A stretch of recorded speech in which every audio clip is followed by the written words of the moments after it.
Hi, this is Jeff Zeig, and here I am in the training room at the Milton H. Erickson Foundation in Phoenix, Arizona, with another 5-minute tip for therapists, how to be a better therapist. This sequence that I've been talking about, this is the third in a sequence about metaphor. I describe different metaphors, I describe different types of metaphors. Now, let's think about the possibilities of making metaphor applicable when you're doing therapy. So we could use a metaphor, something that represents something else, by using a tone. For example, the patient comes in and says, "I'm sad," and you say you're feeling, "Oh." And you're using a sound as a metaphor to convey your empathic understanding of another person's state. Or the person comes in and says, "I'm feeling down today," and you say, "Well, you'd like to feel and you're using a metaphor to suggest a solution state that the patient may want to be in, but it's a tonal metaphor. Now, your choice of a metaphor doesn't need to just be a tonal metaphor. There's other types of metaphors that you can use, and you could use a postural metaphor. You could say to somebody, "Oh, right now it seems like you're feeling," and what you really want to feel is. Now, why would we do that? Why would we use a tonal metaphor? Why would we use a gestural metaphor instead of using words? Well, it has to do with our evolutionary sociobiology. Communication in the animal kingdom is certainly not based on using words. Communication in the animal kingdom is based on signification. Every emotion can be expressed in a sound. There's a sound that is specific to every emotion, whether or not the sound is made. Every emotion can be expressed with a gesture.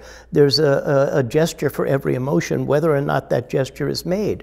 If we want to reach into deeper areas of the human brain, if we want to reach into the limbic system, then we're going to use communication that is limbically designed. From all animals communicate by using limbic communication. Fish communicate, they figure out a way of schooling together. Lizards communicate. Birds certainly communicate with sounds. Lower mammals, they communicate with sounds and gestures.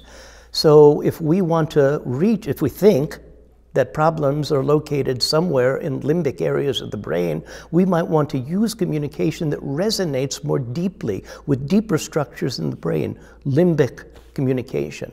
Now, Milton Erickson, uncredited, would often use the symbolic use of, for example, hypnotic phenomena. So if you're a hypnotist and you're doing something like an arm levitation, you want the person to feel a lack of volition, like their hand, their arm is moving effortlessly towards their face and they're not even concentrating on it. Now, if you're doing an arm levitation in this way, you're not really communicating anything metaphorically or symbolically. So depending on what Erickson wanted to communicate, he might do an arm levitation this way, or he might do an arm levitation this way, or he might do an arm levitation this way, because the gesture not only has literal meaning, it also has idiomatic meaning. And we can begin to create more density in the communication by using the symbolic use of hypnotic phenomena, using the metaphoric aspect of communication. And as we make the communication more dense, we're orienting toward, we're allowing the client to activate, to realize subjective meaning.